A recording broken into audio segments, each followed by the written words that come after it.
Josh Sullivan. Uh, Known each other a long time through the executive protection and investigations world, but not a lot of there's perhaps people that follow me don't know you. So tell us a little bit about Josh Sullivan. Well, first off, thanks for having me on here with you. I get to watch all the other ones, and it was kind of a little sad, but you made up for it. I'm here now. So yeah, I'm Joshua Sullivan. I am from the Washington D.C. general metropolitan area in Maryland specifically. Born on Andrews Air Force Base, home of Air Force One, and yeah, I've lived in the area most of my life. Um, had a public safety background starting from literally the age of 16. I mean, if you wanted to take it before that, you could say the U.S. Civil Air Patrol, which is part of the Air Force, at the age of 12 doing urban search and rescue and stuff like that. But at the age of 16, I joined the fire department in Prince George County, Maryland. And I've literally been an active firefighter since. I am still an active firefighter, EMT, medic, and yeah, went into the law enforcement side. When I was 18, I got a job as a corrections medic. Did that, kind of went through the thing, ended up on a warrant task force for a little while, and then got into some government contracting, doing some executive protection type work, both abroad and in the States, and never looked back. Started seeing the money was on the private side, and kind of went towards that way. And in 2020, I started Discrete Security Services and Investigations in Maryland. We are a Maryland private investigation. We're private detective and security agency. We also have an executive protection branch that serves nationwide. And we also are huge into public safety training. So, as you said, we've known each other for a long time through the industry. When I finally started my company, and even before that, I have some personal involvement in some different, active shooter, active threat situations that I'd been a part of, whether it's in the response portion from employment or, the fire department, EMS, but also with some family members that found themselves in some situations. So I started doing some research of programs, and all roads led to you being the best one. So we made some contact with each other, and next thing I knew, I was sitting in California for the first in-person class, right after COVID, and I never looked back. So, yeah, I was happy to be part of the team, and I'm even more excited to see where we're going now, and where we're going to be in the near future. Yeah, and you're not just part of the team. You're like, let's face it, kind of number two, because you're the only master instructor we have, having done as many um, classes and presentations and been the support and your involvement, because you're there for all the students, and you're the only guy that can teach the instructor course besides myself. And in fact, you teach the in-person course now. So for people that don't know, we've got an instructor certification course. It's a 2-day course. You can take it with Josh in person in White Plains, Maryland, or take it with me online. And that is essentially where we create new instructors, and is why we've got over 280 certified instructors in 6 countries, I think it is now. And we've got Indonesia coming online this month. So that'll be 7. But yeah, you have been a freaking pillar, and thank God, because this was way more than myself, and even with the help of Ashley, could do ourselves. So talk about your experience as a master instructor and the in-person classes. Yeah. So, short. I mean, I don't think it took very long after I became an instructor. I started seeing, without sounding too selfish, I started seeing the potential for the program, and where I knew the program was going to lead to and go. And I saw that you were starting to be a little overwhelmed because of the growth and the massive growth, how quickly it started growing. And with my experience in leadership, through the fire service, through all the jobs I've ever had, kind of moving my way up the chain, I saw that there was option and availability for me to be able to step in and help some, and help grow the program. So we talked about it. I ended up coming back out to California, I think, shortly after, and then you flew out and actually sat in on the first one I did in Maryland. And it was incredible. Actually, I think what was even more incredible was the ability that we were kind of working off of each other. We were in tandem and kind of really in sync. And to me, I think that was one of the best classes I've ever seen from a live instructor program, when we both were able to kind of knock it out of the park together. So, That was cool. That was it cool. was, it was a good Well, time. it was also very cool for me to watch somebody replicate or duplicate what I do so well that I didn't have any concerns about it not getting done right. And being, since I created the course, obviously know it better than anybody. But when it came to teaching it to others or teaching others how to teach it, that was a great concern of mine. And you were able to do that as well or better than I did. So it was kind of a lot of weight off my shoulders to know that I'm not the only guy that can do it. And that's why we've grown such a huge team of instructors now. I tell you, I remember some of the conversations that we had right before you came out, and you were nervous, and it was obvious, and it, rightfully so, right? Your baby being, the torch kind of handed off in certain aspect, and I just remember I was like, Mike, I got you, buddy. I'm not going to say anything else. I'm just going to show you, and it went really well. And like I said, perfectly honest, I think the ability for us again together to teach that class, those instructors got more of a class than I think any other instructor in A.L.I.V.E. has ever gotten. That's a fair Um, statement. That was cool because we got to play off each other and kind of tag team them a little bit. So they were getting a lot of information from two different humans. So that was kind of cool. Yeah. So as far as like now and kind of since then, when I first became the master instructor, I think what's really important for people out there to know that are listening is, it is not hard, and we give every instructor that comes through, we give them not only the tools to succeed in A.L.I.V.E, right? We give them all the information that we have and all the experience that we have to draw from. We show them and give them the tips, but we also give you everything that's going to help you in your personal businesses, right? A lot of the instructors that do work for us are business owners, whether it's in the security and private investigations, executive protection realm, or other companies, safety, medical backgrounds. And we put stuff in that's not just going to help you in A.L.I.V.E. We put stuff in that's going to help you in everything when it comes to marketing, when it comes to some of the advertising and the ways that we show you how to do things. I know, Mike, you've said it multiple times where, a lot of the people, say, hey, that marketing program that we went through just to be able to get the live program out, it was worth the money in weight in gold.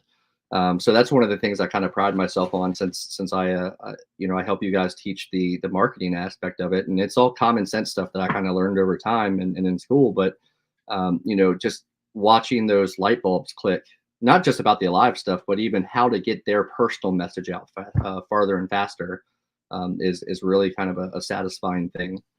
Yeah, it may be common sense to you, but it is over my head. Digital marketing is not my thing. So thank you. Yeah. So for context, you actually pop into my Zoom courses and you do the hour to hour and a half digital marketing presentation. And I have had several students say, I would have paid what I paid for the whole program just for that, because they were business owners, and it's very helpful. And if you can grasp that type of stuff and actually learn it, my brain's just too old. So I don't absorb that. And that's why I have good people around me that do that stuff for me. But yeah, that's really valuable. And and the 2-day courses, I warn people, when we get started, I hope you're thirsty because you're going to be drinking from a fire hose. We do give them a lot of information, but like to your point, we give them everything they need to literally go out on Monday and start marketing, selling, and teaching the course.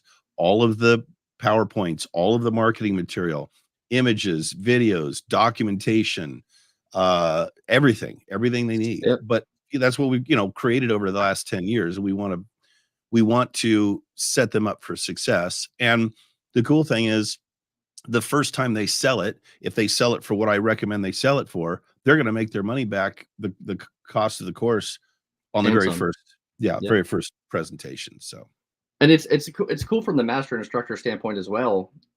The different people that come in to get the classes, whether it's the Zoom classes or in person, I mean, you're talking to everybody of the director of security for Expedia to, some of the biggest NGOs in the country, in the world, really. Yeah. And then the teacher that lived two doors down that you're retired and wants to help save lives, right? Like it's Yes. literally everybody and everybody. And this program attracts good people. The freaking pedigree of some of our instructors. I mean, we've got a full star colonel. We got corporate, guys that were freaking like super Delta Force, ninja badasses in the military. We got guys that were in law enforcement for 40 years and retired that take the class and become instructors. And we attract sheepdogs. We attract honorable people that want to do the right thing and help people survive terrible things that they otherwise may not be able to without the knowledge. So it's pretty cool. And when we had our get together, where were we? Dallas. Yep. We had our mixer. We piggybacked on the IPSB, right? Yep. IPSB conference in December, or was it GSX? No, it was GSX. Okay. So when we had that mixer, and we had like 40 instructors there from all over the world, including Australia. Maybe it was IPSB. It was IPSB. Yeah. Because remember, IPSB and GSX were 3 months apart in the same city, or 2 months apart in the same city. That was pretty neat. That was really, really neat. It was a good time. And it also gave, I tell you, when you meet people over Zoom or you meet people for a 2-day class, you get to know each other, right? And you kind of start learning about each other. But the ability to get in front of the instructors and literally from my standpoint and for what I do with A.L.I.V.E. is, hey, what are your challenges that you're having? What have you done well, but what do you need help on? And I remember, our Canadian instructors, we had a bunch of, I think there was 5 or 6 at the table, and, we all sat down together and we were just talking. They're like giving me some of their concerns, and we were able to talk through it right then and there. Right. And they came back, and I got an email a couple of weeks later saying, hey, what you said and how you helped us, it worked. We got like 4 contracts from it. And, it was great. And just being able to help in that aspect in person was just awesome. Be able to put face with, actual, interaction and human contact was amazing. Yeah. And to the business part you mentioned, our number one, by far, our number one priority and it's in our mission and statement, our values and everything, is saving lives, helping people learn to be empowered so that they can help themselves and help others in situations that would be violent and could hurt them. But from the business perspective side, like you mentioned, it is a great service that it has value and is marketable and can be a really nice profit center and addition to anybody's training company or security company or, safety company. And now it's becoming mandatory in states that the training be provided. So I see this thing just going crazy. I mean, I don't think it'll be long until we've got 500 instructors and then 1,000 instructors, because now that states like California and Tennessee and some others are coming online, where not just educational facilities and not just healthcare facilities like some have been, where it's mandatory the training is offered, but all businesses. And this new SB 553 in California, they're starting the trend. They're saying any company with 10 or more employees has got to provide workplace violence prevention plan, and it's got to include active shooter response. So this thing's just going to continue to blow you up. And Tony Clubb, one of our head instructors for the California things that you were just talking about, you guys are knocking it out of the park too. And it's only going to get bigger. I think one of the other things that, from what you just said, kind of brought me to want to say is there are a lot of companies that are going to pop up now because of the requirements that are just going it for profit. And one of the things that I pride myself on as being part of the company is the fact that it is not about the money for us. And anybody that's watching from wherever you're watching from, there are companies out there and there are people that will say negative things about any program, any company, that, it's about the money, it's about this. We literally tell our instructors to teach this for free. We actually require it. 3. I know you say 5, but I only say 3. You've got to give it away 3 times before they can ever charge a penny for it. And it's because our mission statement literally is that no matter the cost, our job is to find a way to save lives through this life-saving training. Liz Moreno, you can look up all of her interviews with her and Mike Julian and on the news about, she's alive today because of this program that we teach, and that Mike created. And that's what it's about. It's not about making a dollar. It's not about whatever. I'm a huge proponent, probably even more so than Mike is, about teaching free classes, because from a business perspective, free classes always lead to paid classes, right? Because people are going to see what you have to offer. They're going to get the validity of it right then and there. And then they're going to tell all their friends about it, right? So from a selfish standpoint, that's marketing.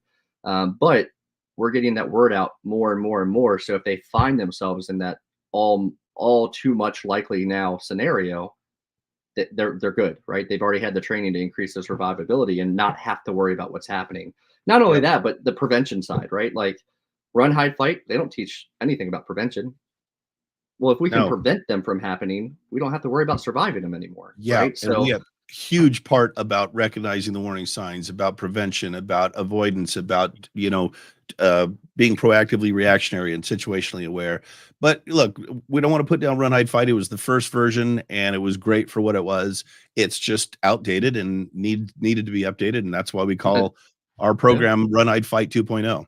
But I don't want this to be a commercial about A.L.I.V.E. I want to talk to you, but you and I are obviously very passionate about this, so it's hard not to. Absolutely. Let's switch gears a little bit. Let's talk about what's new and exciting in your life. I understand there's a big event coming up. Yeah, my funeral. I meant, sorry, my wedding.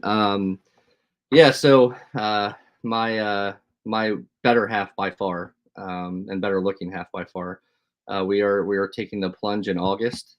So I will be probably a nerve of, or a ball of nerves at that point. I can't even say it right now. I'm already thinking about it. But yeah, I'm taking the plunge with my better half, Anne, and can't be more excited. We're looking forward to a great day. And then beyond that, I stay pretty busy, as I know for a fact Mike knows, and Ashley. But I actively am a volunteer firefighter EMT, and a driver, and different stuff at the firehouse that I'm at. And that's kind of started to take a little bit more of a, they want me to kind of help out a little bit more and do different things, and training even for some of the younger guys. So it's always something going on in the Sullivan household and in the area, and the company. I mean, I know you're probably the same way, but my company has never been busier than it is now. And Congratulations. Those are both wonderful things, especially with, I don't know, there's a lot of uncertainty and a lot of people are kind of nervous because they don't know what's going to happen with the election. So it feels pretty good to be busy. Yeah. It does. And being located where we're at, 20 miles, or not even 20 miles from DC proper at the line, election time is huge for us here, because our executive protection teams ramp up huge, for different political events, and actual, before the primaries, we're on some of the candidates and stuff like that. So it is a crazy time to be doing this. And I think we're all blessed on here right now that we're able to keep up so far with it. And but yeah, it's been going really well. One day I hope to have a Ferrari. I too want you to have a Ferrari, Josh. Yeah, when you get your new one, it's going to be my next contract. I'm going to hold on to the one I have for a long time, because it's probably going to depreciate, and I might as well just enjoy driving that one. I don't need anything fancier than that. But thank you for bringing that up. Yeah, of course. So it wouldn't be me if I didn't. That's very true. So what's coming up business wise, though? I know you're busy. You got any big moves or any big stuff? Or are you just pushing ahead and doing A.L.I.V.E. and your security investigations? Yeah, so we have 4 pillars of my company, and again, it's the executive protection, private investigations, security, and then public safety training. Public safety training is, I think it's my passion at this point, especially since I got out of the field as much as I used to be, and that part is kind of really ramped up. In the area that we're in, there's a lot of different state requirements, and even the tri-state area of Maryland, DC, and Virginia. So we're branching into Virginia this year. That's on our goal, is to be a Virginia service provider. And beyond that, we teach Maryland, all the classes you can think of for the state police in Maryland to be certified in armed security, private investigations, any of that kind of stuff. We're handgun instructors, all that. But we teach a lot more than that. We teach the A.L.I.V.E program. We actually require the A.L.I.V.E program to be taught to any staff member that comes through our program, because they need to know it. They're going to be expected to survive and help others, and they have to be able to survive themselves.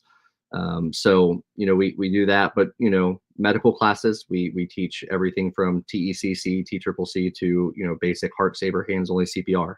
We're a training site through the American Heart Association. And the training is kind of our passion. So we've been doing a lot of training lately, and this actually year we're doing our first ever Maryland Executive Protection Practitioner course. It's going to be a full it's a 10-day if you don't have the handgun portion for the state of Maryland, but it's going to be a 8-day course if you already have that, but 10 total executive protection class with field work with there's going to be a full length detail at the end of it to kind of graduate, and really looking forward to that. That is awesome. That is really cool. I wish I could be a fly on the wall, because I haven't done anything like that for 20 years when I went through EPI. I would love to see, because now you're going to be teaching things like technology that we didn't have 20 years ago. We didn't have GPSs on our phones and none of that stuff. So that's going to be really interesting and really neat. Well, listen, for anybody that wants to find out what you do, how you do it, where you do it, what it costs, how do they get a hold of you?